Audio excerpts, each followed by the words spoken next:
যদি আপনারা বলে না দেন তাহলে সয়াবিন তেল দিয়েই ভেজে দিবে। আপনারা যদি বলে দেন তো সরিষার তেলের টাকাটা এক্সট্রা নিয়ে সরিষার তেল দিয়েই ভেজে দিবে। আজকে আমরা ইলিশ মাছ ভাজা সরিষার তেল দিয়েই খাবো, যার কারণে ওনারা সরিষার তেল দিয়ে খুব মজা করে এটাকে ভেজে দিবেন।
মাছ ভাজির সাথে তারা এখানে প্রতি পিস বেগুন ভাজা 20 টাকা করে নিয়েছে এবং মাছ ভাজার তেলেই বেগুনগুলোকে ভেজে দিচ্ছে।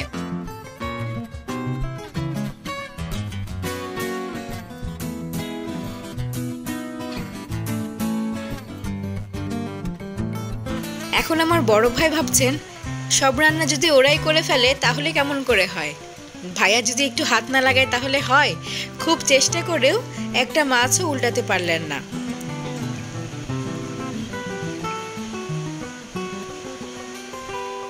শেষ পর্যন্ত একটা মাছ উঠিয়েছে, ভাবছে রাখবেই না খেয়ে ফেলবে, খুব চেষ্টা করে উঠাতে পেরেছেন।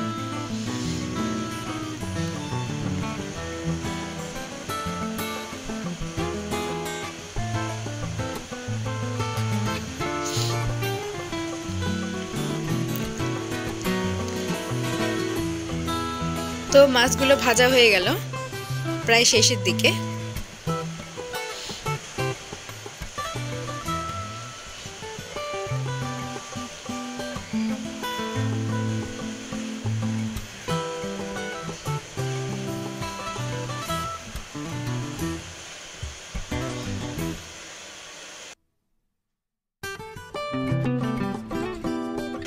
মামাতে গিয়ে আমরা প্রায় 2টা ইলিশ নিয়েছিলাম, একটা ইলিশ ভাজি এবং আরেকটা ইলিশ দো পেঁয়াজা করার জন্য।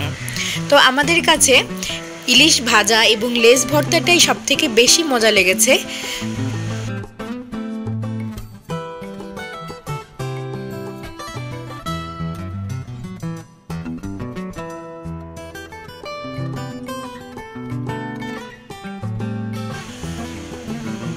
এই তো আমাদের এই মাছটি সম্পূর্ণই ভাজা হয়ে গেছে, এখন তারা উঠিয়ে সার্ভ করবে।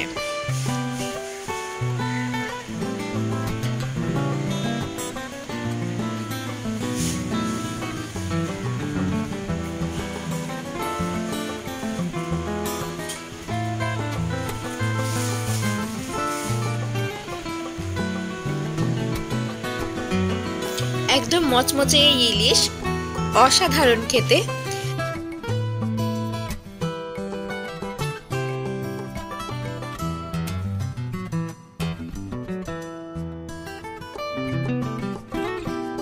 ইলিশ মাছের উপরে বেগুন ভাজিগুলো দিয়ে দিল। এখন এর উপরে দেওয়ার জন্য পেঁয়াজ এবং শুকনো মরিচ ভেজে নিচ্ছে।